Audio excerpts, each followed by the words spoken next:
I didn't actually get an explanation for anything. I think that's what happened, but I'm not 100% sure. And then he ran out and went straight to the mound after being inside and doing that. And I don't know. I actually have no idea, but I may ask him after the fact for a little clarification.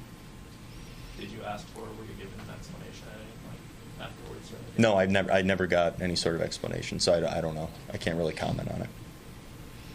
Did it seem like it rattled him at all?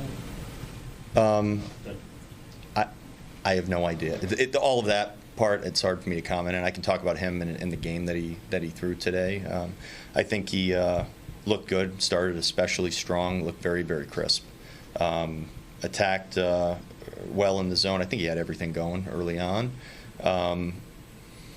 We walk a Rosarena with 2 outs, and it kind of went from there very, very quickly. Made maybe a couple pitches that he didn't want to make, but they got their hits at the right times. They didn't get very many hits today, and they got them exactly when they needed them, and they took advantage of their opportunities, and then they hit a ball over the fence.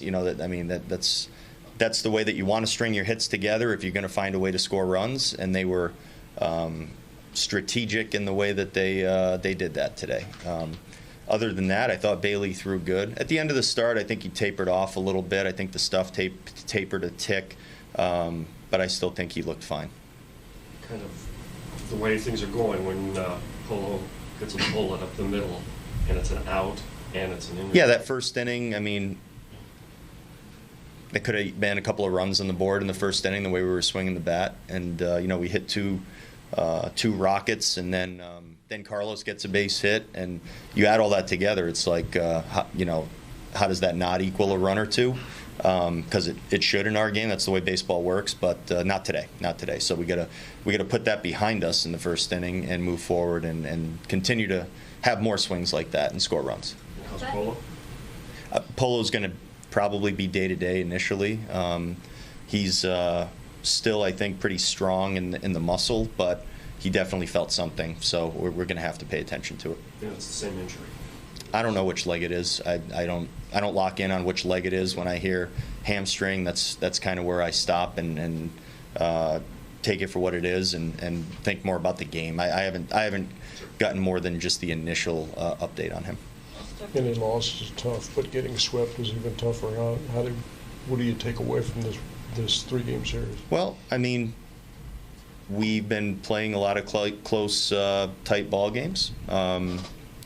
We didn't score, so you're not going to find a way to win too many games when you score. What did we end up with? 3? What did we end up with? 3.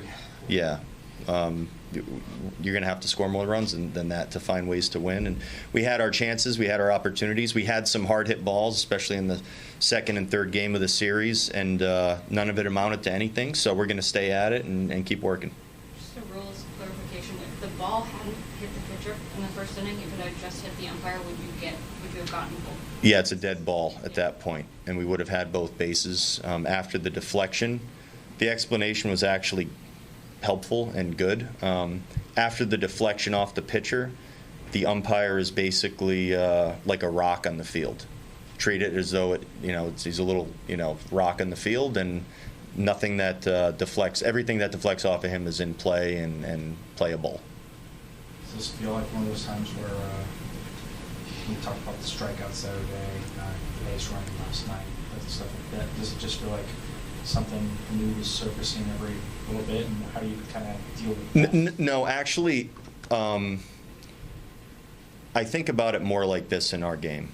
When you're struggling to score runs, every single thing that goes on becomes the story and becomes what you end up thinking about and talking about. And we got beat 3 games in a row in this series, and they made several mistakes, but they're not sitting in their clubhouse talking about getting picked off and talking about running before the pitcher lifts and potentially running into an out, or a bat or two, or a bunch of them.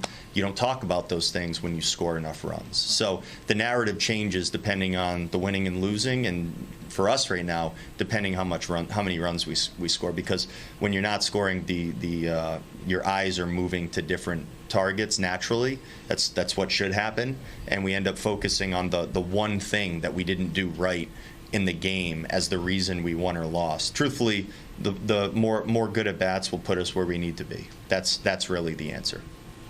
Do you think the conversation with Siegel in the ninth? I'm not going to go off too much on it. The pitcher with only maybe a couple of seconds left on the clock waved to the catcher to come out. The catcher didn't move. The clock expires. The catcher's sitting there. He doesn't know what to do or what's going on.